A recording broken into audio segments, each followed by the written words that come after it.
మన దగ్గర ప్లాట్ కొన్న వాళ్ళందరూ మన కాటేజెస్ లో సొకటొమ్ముగా బస్ చేయవచ్చు. తెలుసు కదా, మన దగ్గర మద్యపానం ధూమపానం నిషేధం. డబుల్ బెనిఫిట్ ఆఫర్ తో సిర్లసీమ 2. ప్రస్తుతం మనతో పాటు మంద కృష్ణ మాదిగ గారు ఉన్నారు. సార్ నమస్తే. అసలు ఏంటిది అసలు ఈ సారాంశం, మీటింగ్ సారాంశం ఏంటి? ఇది పార్లమెంట్ ఎన్నికల సమయం. తెలంగాణలో ఎస్సీ పార్లమెంట్ నియోజకవర్గాలు 3 ఉన్నాయి. తెలంగాణలో షెడ్యూల్ కులాల్లో మాదిగల జనాభా 70% ఉన్నది. అంటే ఈ మూడిట్లో మేము 3 కోరుకోవద్దు, 2 కోరుకోవడం న్యాయం. మేము 2 అడుగుతున్నాం. కాంగ్రెస్నైనా 2 అడుగుతున్నాం, బీఆర్ఎస్నైనా 2 అడుగుతున్నాం, బీజేపీనైనా 2 అడుగుతున్నాం. ఇప్పుడు బీజేపీ మాకు 2 ఇచ్చింది, 1 మాదిగేతరులకు ఇచ్చింది, అది ఈక్వల్ చేసింది. కానీ బీఆర్ఎస్ కాంగ్రెస్ ఒకటే మాకు ఇచ్చింది. అంటే 70% ఉండబడే మాదిగలకు 1, 20% ఉన్న వాళ్ళకు 2 అంటే మాకు అన్యాయం చేసినట్టే కదా. మాకు కాంగ్రెస్ పార్టీ అన్యాయం చేసింది, బీఆర్ఎస్ అన్యాయం చేసింది అని చెప్పి నేను మాట్లాడినా, ఆధారాలతో మాట్లాడినా. మరి సరి చేసుకోవాల్సింది ఎవరు? వాళ్ళే. ఇప్పుడేం బీఫారం లీవెల్ టికెట్లు కేటాయించారు కాబట్టి నాగర్ కర్నూలులో పెద్దపల్లిలో కాంగ్రెస్ మాలలకి ఇచ్చినప్పుడు అది వాళ్ళ కుటుంబంలో ఇప్పటికే ఒక ఇంట్లో 2 ఉన్నారు, ఒక ఇంట్లో ఒక ఆయన ఉన్నాడు. ఉదాహరణకు పెద్దపల్లిలో వివేక్ కొడుకు ఇచ్చారు. ఇప్పటికే వివేక్ ఎమ్మెల్యే అదే పార్లమెంటు పరిధిలో, చెన్నూరు నుంచి అదే పార్లమెంటు పరిధిలో ఉండబడే బెల్లంపల్లి నుంచి వివేక్ వాళ్ళ అన్న వినోద్ కూడా ఎమ్మెల్యే. అంటే ఒక ఇంట్లో ఇప్పటికే 2 ఉన్నారు, మళ్ళీ 3కి ఆ ఇంట్లోనే ఇచ్చారు. రెండోది స్థానికుడు కాదు, నాగర్ కర్నూలులో మల్లు రవి వాళ్ళ తమ్ముడు ఖమ్మం మధిర నుంచి ఎమ్మెల్యేగా ఉన్నాడు, ఇప్పుడు డిప్యూటీ సీఎంగా ఉన్నాడు. ఖమ్మంలో డిప్యూటీ సీఎంగా ఖమ్మం నుంచి ప్రాతినిధ్యం వహిస్తున్న ఆయన మల్లు బట్టి విక్రమార్క డిప్యూటీ సీఎంగా ఉన్నప్పుడు మళ్ళీ వాళ్ళ తమ్ముడు వాళ్ళ అన్నకు ఇక్కడ ఎంపీ టికెట్ ఇచ్చారు. ఇది న్యాయం కాదు అని చెప్పి మేము మాట్లాడాము.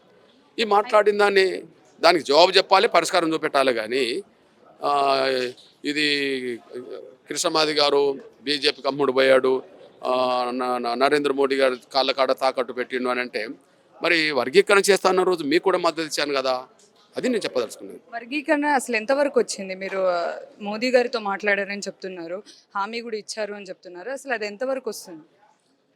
ఇప్పుడు గౌరవ పెద్దలు నరేంద్ర మోడీ గారు, ప్రధానమంత్రి నరేంద్ర మోడీ గారు నవంబర్ 11 హైదరాబాదు విశ్వరూప మహాసభకు వచ్చాడు. వచ్చినప్పుడు ఆయన 4-5 విషయాలు చెప్పాడు. నంబర్ 1, షెడ్యూల్ కులాల వర్గీకరణ మీద స్పీడ్ పెంచడానికి ఒక కమిటీ వేస్తామని చెప్పాడు. కమిటీ వేశాడు. ఆ కమిటీ ఎస్సీ వర్గీకరణ చేయాలా వద్దనడానికి కాదు, ఎస్సీ వర్గీకరణ ప్రక్రియను వేగవంతం చేయడానికి. అది క్లియర్. రెండోది, ఎస్సీ వర్గీకరణ మీ అంశం సుప్రీంకోర్టులో పెండింగ్ ఉన్నది కాబట్టి సుప్రీంకోర్టులో త్వరగా విచారణ జరగ విధంగా కేంద్రం సహకరిస్తుందని చెప్పాడు. అందుకు అనుగుణంగా కేంద్రం మద్దతుతోటే సుప్రీంకోర్టులో విచారణ మొదలైంది. మూడోది ఏం చెప్పాడు? ఎస్సీ వర్గీకరణకు అనుకూలంగానే కేంద్రం సుప్రీంకోర్టులో వాదిస్తుందని చెప్పాడు. అటార్నీ జనరల్ను, సోలిసిటర్ జనరల్ పంపించి 3 రోజుల పాటు అక్కడ ఉండి ఎస్సీ వర్గీకరణకు కేంద్రం సిద్ధంగా ఉన్నదని చెప్పి అక్కడ చెప్పించాడు. ఇప్పుడు మిగిలింది ఏంటిది? ఫిబ్రవరి 6, 7 తేదీల్లో సుప్రీంకోర్టులో విచారణ జరిగింది, జడ్జిమెంట్ రిజర్వ్డ్ ఉన్నది. ఆ జడ్జిమెంట్ రేపు వస్తుందా, 10 రోజులకు వస్తుందా, నెల రోజులకు వస్తుందా ఇప్పుడు చెప్పలేము. సుప్రీంకోర్టులో జడ్జిమెంట్ ఉన్నది కాబట్టి కేంద్రం ఏ మాట అయితే చెప్పిందో ఆ మాటకు అనుగుణంగా ముందుకెళ్ళింది. ఇప్పుడు జడ్జిమెంట్ రిజర్వ్డ్ ఉన్నది, ఆశిస్తున్న వర్గీకరణకు అనుకూలంగా వస్తుందని చెప్పి.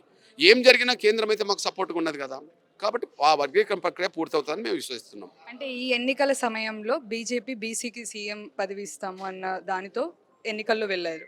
అదే వచ్చే ఎన్నికలలో గనక ఎస్సీని ముఖ్యమంత్రి చేస్తాము అంటే మీ పార్టీని అందులో విలీనం చేయడానికి మీరు రెడీగా ఉన్నారు?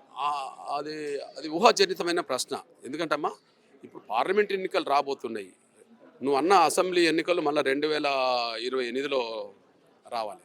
అది ఇప్పుడు సమస్య కాదు. అది నేనంటే ఉమ్మడి ఆంధ్రప్రదేశ్లో ఒక బీసీ ఓబీసీ ఎప్పుడు ముఖ్యమంత్రి కాలేదు.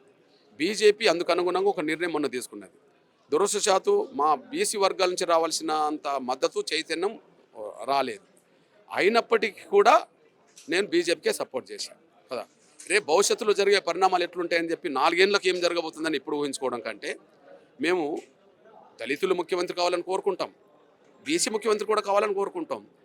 ఒకవేళ 5 ఏళ్లలో 2.5 సంవత్సరాలను కూడా కోరుకుంటాం. ఏదేమైనా మొదటిసారి బీసీలు ముఖ్యమంత్రి కావాలని వాళ్ళు ఇచ్చింది కాబట్టి హామీకి నిలబడ్డా కూడా మేము సహకరించిన వాళ్ళం అనే విషయం మర్చిపోవద్దు. అంటే రెడ్ల పరిపాలన ఉంది అని అంటున్నారు, అలాగే మాదిగల్ని అణిచివేస్తున్నారు అని చెప్తున్నారు ఈ ప్రభుత్వం, వచ్చిన కొత్త ప్రభుత్వం. సో ఎలా ఎలా అణిచివేస్తుంది? మీరు ఒక్కసారి గమనించండి, రేవంత్ రెడ్డి గారి మాటలు మీరు చూపించారు. జెడ్పీటీసీ మొదలుకొని ఎమ్మెల్సీ, ఎమ్మెల్యే, ఎంపీ వరకు ఈ స్థాయి రావడానికి నాకు రెడ్ల కంటే, నా సొంత కులమైన రెడ్ల కంటే మాదిగల మద్దతుతో గెలిచిందన్నాడు. మరి మాదిగల మద్దతుతోటే ముఖ్యమంత్రి అయింది కదా, మరి మాదిగలు ఒకరే మంత్రి ఎందుకున్నారు, రెడ్లు నలుగురు ఎందుకు అయిపోయినారు? మరి అణిచివేత కాదా? మరి ఇక్కడ మాటలు వేరు చేతలు వేరు కాదా కదా? అట్లాంటి విషయాల్లో మొన్న నామినేటెడ్ పదవులు ఇచ్చేశారు.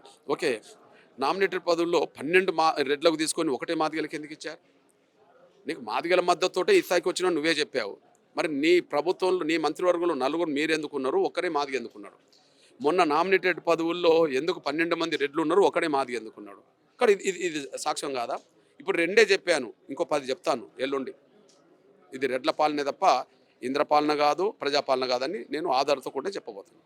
మరిన్ని వీడియోస్ కోసం ఛానల్ ని సబ్స్క్రైబ్ చేయండి, లేటెస్ట్ అప్డేట్స్ కోసం వాట్సాప్ ఛానల్ ని ఫాలో చేయండి, అండ్ లింక్ డిస్క్రిప్షన్ లో ఉంది.